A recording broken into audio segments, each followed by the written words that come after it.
नमस्कार, मैं आपके साथ रितेश राय स्वागत करता हूँ आपका 1 to 4 क्लासेस में। जैसा कि आपको पता है कि हमारा जियोग्राफी का सीरीज चला था जो कि एनसीईआरटी बेस पर था। एनसीईआरटी 6 to 12, ठीक है। इसका पीडीएफ आप लोगों को मेरे टेलीग्राम चैनल पर उपलब्ध हो जाएगा। हालांकि मैं प्रयास करूंगा कि ये जो पीडीएफ है वह मेरे आपको गूगल लिंक पर भी आपको उपलब्ध मैं करा सकूँ। तो देखिए, यह इस वीडियो का भाग 5 है और आज का जो हमारा अध्याय है वह है क्लास 6 के जो भूगोल का चैप्टर नंबर 5 है जिसका नाम है परिमंडल, ठीक है। तो उसको हम लोग समझेंगे। आइए तो हम लोग शुरुआत करते हैं। सबसे पहली बात आप लोग समझ लीजिए परिमंडल क्या है। देखिए, भूगोल का जो आप लोग एनसीईआरटी पढ़ेंगे तो उसमें बहुत सी चीज़ आप लोग देखेंगे कि आप लोग को नहीं मिलेगा, लेकिन फिर भी मैं इस वीडियो के माध्यम से आप लोग को उस चीज़ को बताने का प्रयास करता हूँ, ठीक है। एक स्पष्ट परिभाषा देकर मैं आप लोग को वह बात समझाता हूँ।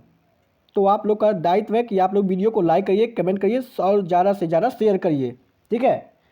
आइए तो ज़्यादा बात ना करते हुए हम लोग वीडियो की शुरुआत करते हैं। सबसे पहले जो ये हमारा टॉपिक है, जिस अध्याय का जो नाम ही हमारा है परिमंडल, तो आप लोग जान लीजिए कि ये परिमंडल ही क्या होता है, ठीक है। देखिए, परिमंडल पर्यावरण के 3 प्रमुख घटक आपस में मिलते हैं। देखिए क्या बोला है, घटक। घटक का अर्थ क्या है, मैं आप लोग को पिछले कई वीडियो में भी बता चुका हूँ, कई बार बता चुका कि घटक का मतलब क्या होता है। घटक का मतलब ये समझ लीजिए कि घटक मतलब अंग। जैसे कि मानव के शरीर का प्रमुख घटक क्या है, मानव के शरीर का प्रमुख अंग क्या है, ठीक है। आपका हाथ है, आपका पैर है, आपकी आँखें हैं, आपके कान हैं, आपके नाक हैं। इसी प्रकार से, ठीक है, पर्यावरण के 3 प्रमुख घटक यानी पर्यावरण के 3 प्रमुख अंग कौन से हैं। पर्यावरण के 3 प्रमुख अंग वो क्या है मैं आपको बताऊंगा, ठीक है। एक दूसरे को प्रभावित करते हैं, ठीक है। एक दूसरे को क्या करते हैं, प्रभावित करते हैं। कहिए कैसे। जैसे कि मान लीजिए आपके शरीर का, मानव शरीर का एक प्रमुख अंग है उसका दिमाग, ठीक है। अगर उसके पास दिमाग ही ना हो, ठीक है, तो वह तो उसके पूरे शरीर को ही प्रभावित करेगा। अगर आपके पास दिमाग ना हो तो आप क्या कोई क्रिया करेंगे, नहीं करेंगे, ठीक है। समझिए आप लोग।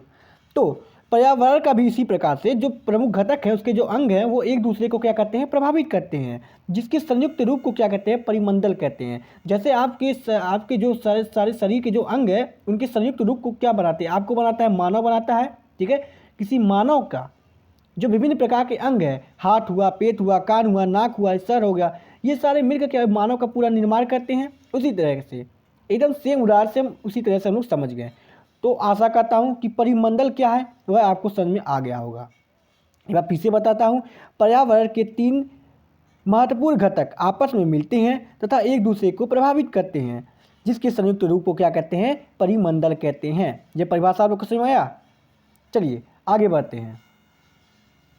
फिर देखिए क्या बोल रहा है, बोल रहा है पृथ्वी की सतह को, ठीक है, किसको, पृथ्वी की सतह को 3 प्रमुख भागों में बांटा जा सकता है। जो पृथ्वी का सतह है यानी पृथ्वी, समझ गए आप लोग, जिस पे हम लोग रहते हैं, ठीक है, 3 भागों में इसको बांटा जा सकता है, ठीक है। यानी परिमंडल को जो है 3, उसके जो तीनों अंग की बात हम लोग कर रहे हैं। देखिए परिमंडल के तीनों की बात हम लोग कर रहे हैं, कौन कौन सा, भूमंडल, वायुमंडल और जलमंडल, यही उसके 3 प्रमुख अंग हैं। समझ गए आप लोग।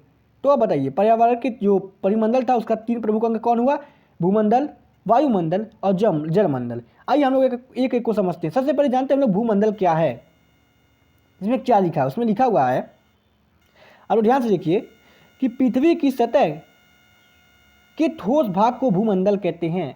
भूमंडल, समझे आप लोग, भूमंडल किसे कहते हैं, पृथ्वी की सतह को ठोस भाग को भूमंडल कहते हैं। भूमंडल को हम लोग स्थल मंडल के भी नाम से जानते हैं। आप लोग स्थल जाने, स्थल, भूमि, मिट्टी, आप लोग समझे। यह भूप्रकृति के शैलों से बना हुआ है जिसके ऊपर मिट्टी की एक पतली परत होती है। मिट्टी, समझ गए आप लोग। मिट्टी में खनिज पोषक तत्व होते हैं, ठीक है, जो कि हमारे कृषि के लिए उपलब्ध होते हैं, कृषि के लिए जो विभिन्न जीवों का पालन करते हैं। समझे आप लोग। भूमंडल का आप लोग अर्थ समझे। भूमंडल क्या है, भूमंडल जो है पृथ्वी की ठोस सतह को कहते हैं। इतना क्लियर हुआ आपका, पृथ्वी की ठोस सतह को क्या कहते हैं, भूमंडल कहते हैं। इतना आप लोग को याद हो गया। अब भूमंडल के बारे में इतना आप लोग जान लीजिए, यह क्या करता है, मिट्टी में खनिज पोषक, मिट्टी में जो है खनिज पोषक तत्व होते हैं, ठीक है, समझिए आप लोग, जो विभिन्न जीवों का क्या करते हैं, पालन करते हैं। क्लियर हो गया होगा। भूमंडल को स्थल मंडल के नाम से भी जाना जाता है। अब देखिए वायुमंडल को समझते हैं। पृथ्वी के चारों ओर मौजूद हवा की मोटी परत को वायुमंडल कहते हैं। क्लियर हुआ। देखिए इन सारे परिभाषाओं के माध्यम से आप लोग को स्पष्ट हो जाता होगा। इस पर आज आप लोगों को ज़्यादा समझाने की ज़रूरत नहीं है, इसलिए मैं आप लोग को इस पर मैं ज़रा फोकस नहीं कर रहा हूँ। आप लोग को मैं परिभाषा बता रहा हूँ, ठीक है। किस प्रकार से हम परिभाषित कर सकते हैं वह मैं आपको समझा रहा हूँ मात्र, ठीक है। तो पृथ्वी के चारों ओर जो मौजूद हवा की मोटी परतें होती है उसको क्या कहते हैं हम लोग? वायुमंडल कहते हैं। और आप लोग जान लीजिए ये जो वायुमंडल की मोटाई होती है वह लगभग 1600 किलोमीटर की होती है, ठीक है। वायुमंडल सोच लीजिए, यानी 1600 किलोमीटर ऊपर तक जाएंगे तब तक हमारा वायुमंडल रहता है। वायुमंडल यानी कि वायु का जो ये मंडल है, ठीक है, जो हमारा वायु उपस्थित है। वायुमंडल जो होता है विभिन्न गैसों से बना होता है। जैसे आपको पता है वायुमंडल में ऑक्सीजन है, नाइट्रोजन है, उसके बाद कार्बन डाइऑक्साइड है, ऐसे कई प्रकार के गैस हमारे जो है वायुमंडल में उपस्थित हैं। तो वायुमंडल इन सारे गैसों का एक सम्मिश्र रूप है, इन सारे गैसों से मिलकर बना है। देखिए आगे कह रहा है जलमंडल। जलमंडल का रोल समझिए, यह जल से बना हुआ होता है। जैसे कि इसके नाम से ही पता चल रहा है जलमंडल, यानी ये जल से ही बना हुआ होगा, ठीक है। पृथ्वी पर जल 3 अवस्थाओं में, ठीक है, जल कितने अवस्थाओं में? 3 अवस्थाओं में। कौन कौन से? ठोस, द्रव और गैस, तीनों अवस्थाओं में। जैसे कि गैस के रूप में आप लोग क्या समझते हैं? गैस के रूप में जो बादल मिलता है, ठीक है, वह भी तो जल का ही भाग होता है, वह भी तो बारिश के रूप में हमारे पास आता है, ठीक है। द्रव के रूप में आप लोग को उपस्थित होता है जल, आप लोग देखें इन द्रव के रूप में। ठोस यानी कि बर्फ, जब आप लोग जल बना देते हैं, जल को क्या बना देते हैं आप लोग? बर्फ बना देते हैं। तब वो समझे जलमंडल के बारे में, यानी जल, ठीक है, जल से बना हुआ एक मंडल, उसी को जलमंडल कहें हम लोग, ठीक है। पृथ्वी की सतह का लगभग 2/3 भाग जल से ढका हुआ है। यानी कि सोच लीजिए जितना रहने का स्थान नहीं है उतना तो पृथ्वी पर जल ही है। लेकिन आप लोग कहते हैं जल इतना ज़्यादा है तो क्यों वह पिया नहीं जाता? आप लोग कहते हैं कि जल की कमी हो गई, जल बचाइए, पानी बचाइए। तो मैं आप लोग को बता दूं पृथ्वी के लगभग 2/3 हिस्सा जो है जल से ढका हुआ है, लेकिन वो सारे जल जो हैं पीने योग्य नहीं है। यह बात आप लोग याद रखिएगा। हालांकि इस बात पर हम लोग ज़्यादा चर्चा नहीं करेंगे। आइए आगे समझते हैं। आगे देख लेते हैं भूमंडल के बारे में कुछ और महत्वपूर्ण जानकारियाँ देख लेते हैं। जैसे कि यहाँ पे आप लोग भूमंडल को देखें, जब वायुमंडल को देखें, जलमंडल को देखें। तो अब हमारा देखते हैं भूमंडल को हम थोड़ा अलग से देखते हैं। भूमंडल के बारे में कुछ विशेष जानकारियों को देखते हैं। देखिए वो जानकारी किस प्रकार से है। पृथ्वी की सतह को 2 मुख्य भागों में बांटा जा सकता है, ठीक है। यानी स्थल मंडल जो है जहाँ पे मानव रहते हैं उसको प्रमुख रूप से 2 भागों में बांटा जा सकता है। कितने बार? देखिए महाद्वीप और महासागरीय बेसिन, ठीक है। आप देखते हैं महाद्वीप क्या होता है? बड़े स्तरीय भूभागों को महाद्वीप कहते हैं, ठीक है। जैसे आप लोग सुने होंगे कि भारत किस महाद्वीप में स्थित है? भारत एशिया महाद्वीप में स्थित है, आप लोग जानते हैं, ठीक है। तो वह महाद्वीप हुआ। अब विशाल जलाशयों को क्या कहते हैं? महासागरीय बेसिन कहते हैं। यानी सागरों को आप लोग देखे हैं, जो बड़े बड़े रूप में सागर होते हैं, महासागर होते हैं, उनको क्या कहते हैं? वही जलाशय हैं, ठीक है। जलाशय यानी का अर्थ होता है जल का आशय, जल का घर, ठीक है। उसको क्या कहते हैं? जो विशाल रूप में होते हैं उसको महासागरीय बेसिन कहते हैं। आगे देखिए क्या लिखा है। बोला है दुनिया के सभी महासागर एक दूसरे से आपस में जुड़े हुए होते हैं। यह बात आप लोग याद रखिएगा। अगर आपसे कोई पूछ दे दुनिया के सभी महासागर जो होते हैं आपस में एक दूसरे से जुड़े हुए हैं कि नहीं, तो आप लोग क्या बोलेंगे? कि जुड़े हुए हैं, ठीक है। इसलिए हर जगह समुद्र का स्तर एक समान रहता है। ये भी आप लोग याद रखिएगा। समुद्र का स्तर सब जगह क्या रहता है? समान रहता है। अब कोई पूछे क्यों समान रहता है, तो क्योंकि दुनिया के सभी महासागर आपस में एक दूसरे से क्या हुए हैं? जुड़े हुए हैं, ठीक है। समुद्र तल से जमीन की ऊंचाई मापी जाती है। क्लियर हुआ? कहाँ से जमीन की ऊंचाई कहाँ से मापी जाती है? समुद्र तल से मापी जाती है। और समुद्र तल के स्तर को 0 माना जाता है, ठीक है। यानी कि समुद्र तल जो उसको 0 माना जाता है, और उसके बाद उसके तल से क्या हम एक एक करके हम लोग ऊंचाई मापते हैं, ठीक है। पृथ्वी पर सबसे ऊंची जो चोटी है माउंट एवरेस्ट, ठीक है। क्या याद रखेंगे आप लोग? पृथ्वी पर सबसे ऊंची चोटी कौन सी है? माउंट एवरेस्ट है। ये ना आपको क्लियर पता चला? क्या पता चला? माउंट एवरेस्ट जो है वह पृथ्वी पर सबसे ऊंची चोटी है, जो समुद्र तल से, कहाँ से? समुद्र तल से, ठीक है। कहाँ कितना है? 8,848 मीटर ऊंचाई पर है। समुद्र तल से 8,848 मीटर ऊंचाई पे है, ठीक है। और दूसरी ओर अगर बात करते हैं, दूसरी तरफ पृथ्वी पर सबसे गहरी, अगर गहरी की बात करते हैं तो क्या है? जग मेरियाना ट्रेंच, जो कि प्रशांत महासागर में है। कहाँ पे है? प्रशांत महासागर, ठीक है। जिसकी गहराई कितनी है? समुद्र तल से इसकी गहराई कितनी है? 11,022 मीटर है, ठीक है। सॉरी 11,022 मीटर है। तो सबसे गहराई पर, पृथ्वी की सबसे गहराई पर कौन है? जग मेरियाना ट्रेंच, जो कि किसमें है? प्रशांत महासागर में स्थित है। और समुद्र में उसकी गहराई कितनी है? 11,022 मीटर। क्लियर हुआ आपको? चलिए, अगर क्लियर हुआ तो आइए हम लोग आगे देखते हैं। आगे हम लोग समझते हैं, जैसे कि हम लोग पीछे देखें, महाद्वीप के बारे में हम लोग जाने। ठीक है, तो महाद्वीप क्या है? दुनिया के, यहाँ आप लोग देखेंगे महाद्वीप कहाँ है, देखिए यहाँ पे था। हाँ, बड़े स्थलीय भूभाग को महाद्वीप कहते हैं, आप लोग जान गए। तो आइए महाद्वीप को समझते हैं कि महाद्वीप है क्या वास्तव में। महाद्वीप के प्रकार कितने हैं समझते हैं। देखिए, दुनिया में 7 महाद्वीप हैं, यानी महाद्वीप कितने प्रकार से हैं? 7 प्रकार से हैं। ठीक है, जो जलाशयों के कारण एक दूसरे से अलग हुए होते हैं, यानी ठीक है, ये जो जल के मार्ग होते हैं, ये जल का जो जल होता है वो एक दूसरे को, महाद्वीपों को क्या कर दिया होता है? अलग कर दिया होता है। ठीक है, जैसे कि उदाहरण के लिए देखते हैं कि ये मान लीजिए एक इस प्रकार से कोई महाद्वीप है। ठीक है, यहाँ से जल चला गया है और इन दोनों को, महाद्वीपों को यहाँ से क्या कर दिया है? अलग कर दिया। ये इधर का महाद्वीप हो गया, इधर का महाद्वीप हो गया। यही कहने का आशा है, आप लोग इतना तो समझ सकते हैं। देखिए फिर क्या बोला है, 7 महाद्वीपों के नाम इस प्रकार से हैं। कौन कौन सा? एशिया महाद्वीप, यूरोप, अफ्रीका, उत्तरी अमेरिका, दक्षिणी अमेरिका, ऑस्ट्रेलिया और अंटार्कटिका। ठीक है, ये आप लोग को याद हुआ। भूभाग का अधिकांश हिस्सा उत्तरी गोलार्ध में स्थित है, यानी समझ लीजिए जो भूभाग है, ठीक है, भूमि वाला भाग है, उसका अधिकांश हिस्सा किस भाग में है? उत्तरी गोलार्ध में है। आप लोग कहेंगे उत्तरी गोलार्ध क्या है? तो ये मैं आपको एक झलक में समझा देता हूँ कि ये गोलार्ध का नाम का जो ये है प्रॉब्लम, ये है क्या, देखते हैं, समझते हैं कि गोलार्ध का मतलब क्या है। देखिए, जैसे कि मैं आपको बताया, गोलार्ध यानी एक गोला, ठीक है, यानी कि पृथ्वी हमारा एक गोलाकार है, जैसे आपको जाने ग्लोब के माध्यम से हम लोग देख लेते हैं।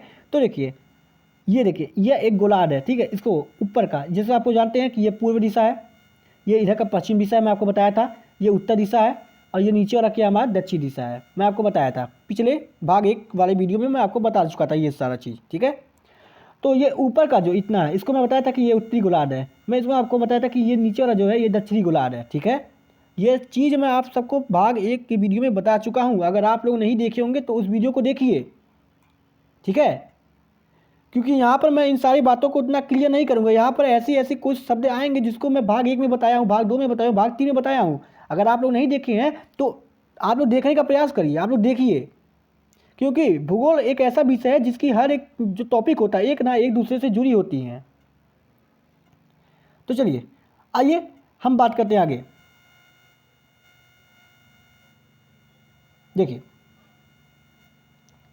तो आपको पता चला कि महाद्वीपों के नाम क्या है। अब देखिए, नंबर पहला जो महाद्वीप हमारा है एशिया महाद्वीप। एशिया महाद्वीप के बारे में हम लोग बात कर लेते हैं। देखिए, एशिया महाद्वीप यह सबसे बड़ा महाद्वीप है, यानी कि सब महाद्वीपों में सबसे बड़ा कौन है? एशिया महाद्वीप। इतना क्लियर हुआ आपको?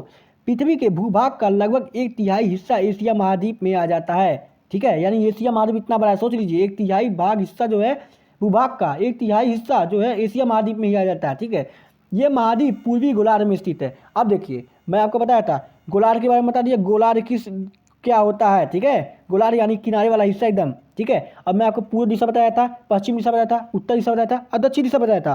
तो पूर्वी गोलार्ध की बात किया यानी पूर्व ओर, ठीक है, पश्चिमी की यानी पश्चिम ओर का जो है उत्तर का उत्तरी गोलार्ध और नीचे का दक्षिणी गोलार्ध। जैसे कि एक बार मैं फिर से आपको क्लियर कर देता हूँ, ये पूर्वी गोलार्ध, ठीक है, इस तरह से पश्चिमी गोलार्ध, उत्तरी गोलार्ध, दक्षिणी गोलार्ध, इस प्रकार से आप लोग समझ गए होंगे, एकदम क्लियर समझ गए आप लोग। चलिए,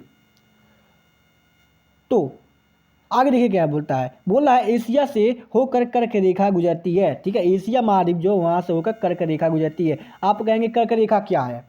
तो देखिए, मैं इस वीडियो में आपको कर्क रेखा के बारे में बिल्कुल भी नहीं बताऊंगा। क्यों? क्योंकि मैं ये सारी बातें जो आगे वाले हमारे पिछले वाली वीडियो में उन सारे चीज़ों में हम लोग क्लियर कर दिए हैं। ठीक है, अगर मैं यहाँ पर आपको बताने लगा तो बहुत ज़्यादा टाइम जाने में व्यस्त होगा। ठीक, और सारे टाइमों को हम लोग बर्बाद नहीं करेंगे इसी वीडियो के चक्कर में। आप लोग पीछे जाकर उन सारी वीडियो को देखिए और मैं आपको विस्तार से चित्र के माध्यम से मैं उसको समझाया हूँ आपको। ठीक है, तो आप लोग जरूर देखिएगा। तो इतना आपको क्लियर हुआ एशिया महाद्वीप से कौन सी रेखा होकर गुजरती है? कर्क रेखा होकर गुजरती है। इतना आप लोग क्लियर हुआ। अब देखिए, यूरोप की बात कर लेते हैं, यूरोप महाद्वीप के बारे में। ठीक है, एशिया की तुलना में यूरोप एक छोटा महाद्वीप है। ठीक है, और एशिया के पश्चिम में स्थित है। ठीक है, एशिया महाद्वीप के पश्चिम, यह बात मैं आपको क्लियर करता हूँ, एशिया महाद्वीप के पश्चिम में स्थित है। कैसे? इसका मतलब आप लोग नहीं समझोगे, मैं समझाता हूँ। एशिया महाद्वीप के पश्चिम में, इसको हम चित्र के माध्यम से समझते हैं। आइए ये चित्र आप लोगों के सामने है एशिया महाद्वीप। जैसे कि आप लोग देखिए ये सारे महाद्वीप हैं, इन सारे महाद्वीपों में, ठीक है, ये महाद्वीप, ये महाद्वीप, ये महाद्वीप, ये महाद्वीप, ये महाद्वीप, और ये देखिए ये नीचे एक हमारा अंटार्कटिका महाद्वीप, ठीक है, ये सबसे नीचे वाइट में। तो आप लोग देखिए सबसे बड़ा एशिया महाद्वीप आपको दिखा आपको एशिया महाद्वीप। अब देखिए हम लोग क्या बोले कि इस जो यूरोप महाद्वीप है वो एशिया महाद्वीप के पश्चिम दिशा में स्थित है। मैं आपसे यही बोला था, ठीक है। तो देखिए ये एशिया महाद्वीप का कौन सा दिशा, ये जो दिशा हुआ ये एशिया महाद्वीप का पूर्व दिशा हुआ, और इधर का क्या दिशा हुआ, पश्चिम दिशा हुआ, ऊपर का उत्तर दिशा हुआ, नीचे का दक्षिण दिशा हुआ। इतना आप लोग क्लियर हुआ। देखिए पश्चिम दिशा में ये हमारा यूरोप महाद्वीप है। तो यही कह रहा था कि यूरोप जो महाद्वीप है वो एशिया महाद्वीप के पश्चिम में स्थित है। इतना आपको क्लियर हो गया? कोई दिक्कत नहीं होना चाहिए। अगर हो भी रहा है तो कमेंट बॉक्स में बताइए, मैं दिक्कत को दूर करने का कोशिश करूंगा। आइए इस चित्र के माध्यम से आप लोग समझ गए ये सारे महाद्वीप है। इन सारे महाद्वीपों को आप लोग देख लीजिए एक बार।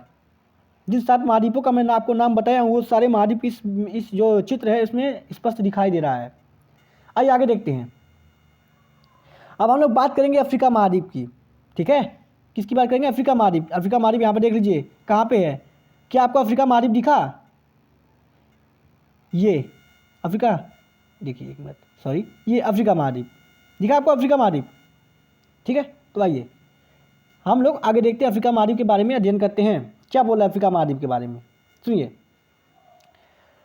यह दूसरा सबसे बड़ा महाद्वीप है, यानी सबसे बड़ा महाद्वीप एशिया था, उसके बाद दूसरा सबसे बड़ा महाद्वीप कौन सा आया? हमारा अफ्रीका आया, ठीक है। अफ्रीका का अधिकांश हिस्सा जो है उत्तरी गोलार्ध में स्थित है। आज समझ लीजिए आप लोग, उत्तरी गोलार्ध की बात कर दिया कि उत्तरी गोलार्ध में अधिकांश हिस्सा इसका स्थित है। अब आप लोग को मैं गोलार्ध के चक्कर में आप लोग नहीं फंसे होंगे। मैं उत्तरी गोलार्ध बोला यानी समझ गए होंगे आप लोग उत्तरी गोलार्ध क्या है। यह इकलौता ऐसा महाद्वीप है जिससे होकर 3 मुख्य समांतर रेखाएं गुजरती हैं। मैं आपको बता चुका समांतर रेखाएं भी क्या होती हैं, ठीक है। अफ्रीका से होकर विषुवत रेखा, कर्क रेखा और मकर रेखा तीनों रेखाएं गुजरती हैं। यानी देख लीजिए यह एक ऐसा इकलौता महाद्वीप है जहां से तीनों रेखाएं हमारी जो विषुवत है, कर्क है, मकर है, ये तीनों रेखाएं होकर गुजरती हैं। सोचिए, तो समझे। अगर आपसे पूछ दे ऐसा कौन सा महाद्वीप है, ठीक है, जहां से तीनों प्रकार की रेखाएं होकर गुजरती हैं हमारी, विषुवत, कर्क और मकर, तो वो कौन सा महाद्वीप होगा? अफ्रीका महाद्वीप होगा। इतना आपको क्लियर हुआ, ठीक है, इतना आपको क्लियर हुआ। विषुवत रेखा अफ्रीका के लगभग बीचों बीच से गुजरती है, ठीक है। यानी कि अगर पूछ लिया जाए फिर आपसे कि अफ्रीका की बात कर लिए, ठीक है, चलिए वहाँ से तीनों रेखा होकर गुजरती है, लेकिन ऐसी रेखा का नाम बताइए जो क्या है, अफ्रीका के बीचों बीच से होकर गुजरे। वह कौन सी रेखा है? वह हमारी विषुवत रेखा, ठीक है। अब विषुवत रेखा क्या है, कर्क रेखा क्या है, मकर रेखा क्या है, मैं आपको बता चुका हूँ। विषुवत रेखा यानी 0 डिग्री अक्षांश पे, ठीक है। ये सारा चीज़ मैं आपको बता चुका हूँ। आप लोग नहीं जानते हैं तो वीडियो देखिए पीछे का। दुनिया का सबसे बड़ा गर्म मरुस्थल जो है सहारा मरुस्थल, नाम सुने होंगे आप लोग। सबसे बड़ा मरुस्थल, सबसे गर्म मरुस्थल सहारा मरुस्थल, नाम सुने होंगे आप लोग, ठीक है। दुनिया में सबसे लंबी नदी जो है नील, ठीक है, अफ्रीका में ही है, समझे आप लोग। यह महाद्वीप चारों ओर से जलाशयों से घिरा हुआ है, ठीक है। इसको क्या कहा जाता है? इसके कारण इसलिए उसको द्वीपीय महाद्वीप भी कहा जाता है, ठीक है। समझे आप लोग अफ्रीका महाद्वीप के बारे में। आइए अगला महाद्वीप देखते हैं। अगला महाद्वीप हमारा है उत्तरी अमेरिका और एक है दक्षिणी अमेरिका। ये 2 प्रकार के महाद्वीप, इनको हम लोग देख लेते हैं मैप के माध्यम से। देखिए उत्तरी अमेरिका यानी कि ये नॉर्थ अमेरिका, फिर क्या बोले हैं दक्षिणी अमेरिका यानी कि ये साउथ अमेरिका। ध्यान से देख लीजिए इसको। क्या आपने इसको ध्यान से देखा? चलिए इसको आप लोग ध्यान से देख लीजिए। तो मैं आपको एक चीज़ और यहाँ पे स्पष्ट करा रहा हूँ। देखिए ये दोनों एक दूसरे से यहाँ पे मिल रही हैं, ठीक है, मिल रही ना। इसको आप लोग देखिए ध्यान से।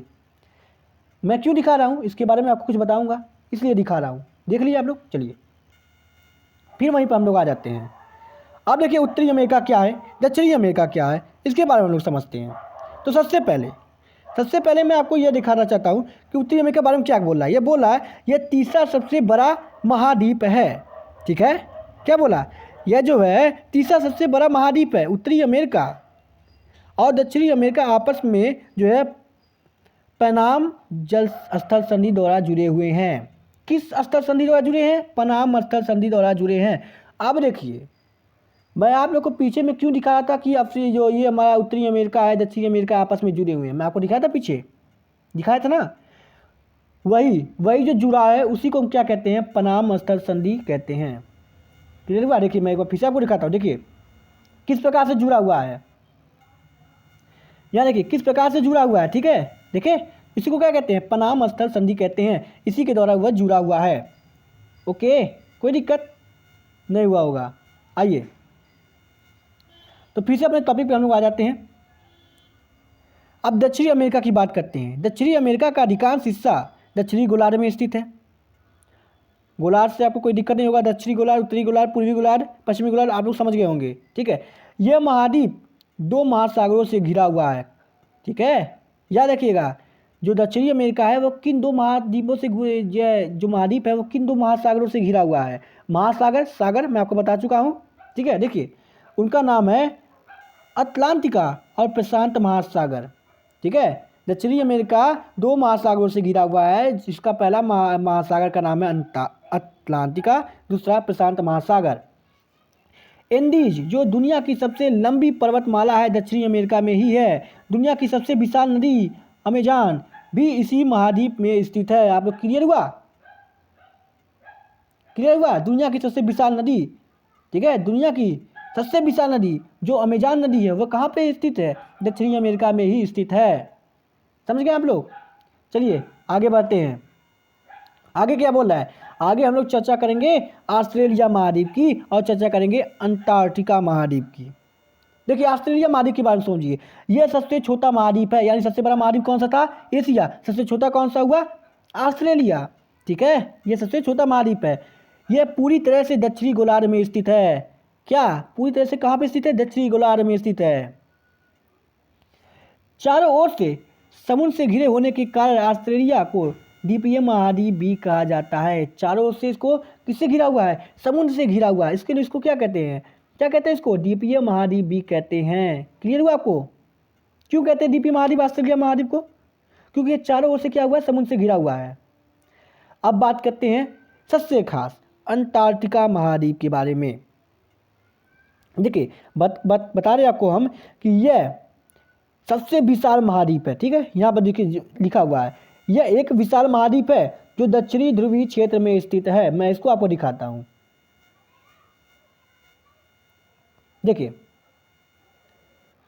सबसे पहले मैं इसको मिटा देता हूँ।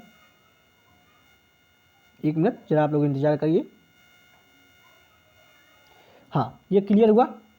देखिए अंटार्कटिका महाद्वीप के बारे में हम लोग बात किए हैं। देखिए ये नीचे आप लोग को दिख रहा है ये महाद्वीप, इसको हम लोग क्या नाम दिए, अंटार्कटिका महाद्वीप। ठीक है, जैसे कि आपको बताइए पूर्व दिशा है, ये पश्चिम दिशा है, ये ऊपर का उत्तर दिशा है और नीचे का ये दक्षिण दिशा है। ठीक है, देखिए तो ये पूर्व से कहाँ पर, ये जो हमारा दक्षिणी गोलार्ध है, देखिए यहाँ पे दक्षिणी गोलार्ध जो है यहाँ पे, ठीक है, यहाँ पे एकदम स्थित है।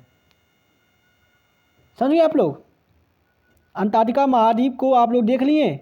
आइए अब इसके बारे में जानते हैं। दिमाग में यह चित्र आप लोग बैठाए रहिए, क्योंकि जब हम लोग पढ़ेंगे तो यही चित्र आपके लिए काम आएगा। इसी चित्र के माध्यम से आप लोग समझेंगे। देखिए क्या बोल रहा है कि जो दक्षिणी ध्रुव में स्थित है, दक्षिणी ध्रुव में स्थित था, आप लोग देखे हैं। ठीक है, एकदम ध्रुवीय क्षेत्र में स्थित था। ठीक है, दक्षिण ध्रुव इस महाद्वीप के केंद्र में स्थित है। ठीक है, दक्षिणी ध्रुव इस महाद्वीप के कहाँ पे, केंद्र में स्थित है। समझे आप लोग? केंद्र का मतलब क्या होता है, मान लीजिए ये वृत्त है तो इसके बीचों बीच का ये केंद्र हुआ। ठीक है, इस महाद्वीप में मनुष्य का अस्थायी निवास नहीं है। यानी मनुष्य यहाँ पर रहते नहीं है। रहते नहीं है क्या मतलब, वहाँ कोई मनुष्य नहीं गया है, मनुष्य गए हैं वहाँ पे, लेकिन वहाँ पे वो लोग अपना घर बना के नहीं रहते हैं। जैसे कि यहाँ पे आप लोग कहीं भी भाग में किसी इलाके में आप लोग जाकर रहते हैं, बस जाते हैं, उसके बाद धीरे धीरे और लोग जाते हैं, वहाँ पे बस नहीं लगते हैं। लेकिन वहाँ पे ऐसा नहीं है। क्यों नहीं है? क्योंकि वहाँ पे जो है अधिक ठंड पड़ता है। ध्रुवीय इलाका है, आप लोग जानते हैं। ध्रुवीय इलाके के बारे में मैं आप लोग को बताया था, ध्रुवीय इलाका के बारे में भाग 1 की वीडियो में ही। तो देखिए, लेकिन कई देशों ने यहाँ शोध केंद्र खोला है। शोध केंद्र यानी कि रिसर्च सेंटर अपना खोला है। ठीक है, वहाँ पे लोग नई नई खोज करते हैं, शोधकर्ता लोग वहाँ पे हैं। देखिए भारत के कुछ ऐसे भारत के शोध केंद्रों का नाम जान लीजिए आप लोग। भारत के कुछ ऐसे शोध केंद्रों का क्या नाम है, मैत्री और गंगोत्री। क्लियर हुआ आपको? भारत के ऐसे जो कुछ शोध केंद्र हैं उसका क्या नाम है, मैत्री और गंगोत्री। तो इसी के साथ जो हमारा पहला अध्याय था उसका हम लोग अध्याय जो हमारा मतलब ये जो भाग था, ठीक है, भाग 5 और अध्याय भी 5, ठीक है, उसका हम लोग समापन कर चुके। तो इसी के साथ मिलते हैं हम लोग नई क्लास में, अगले क्लास में। जय हिंद।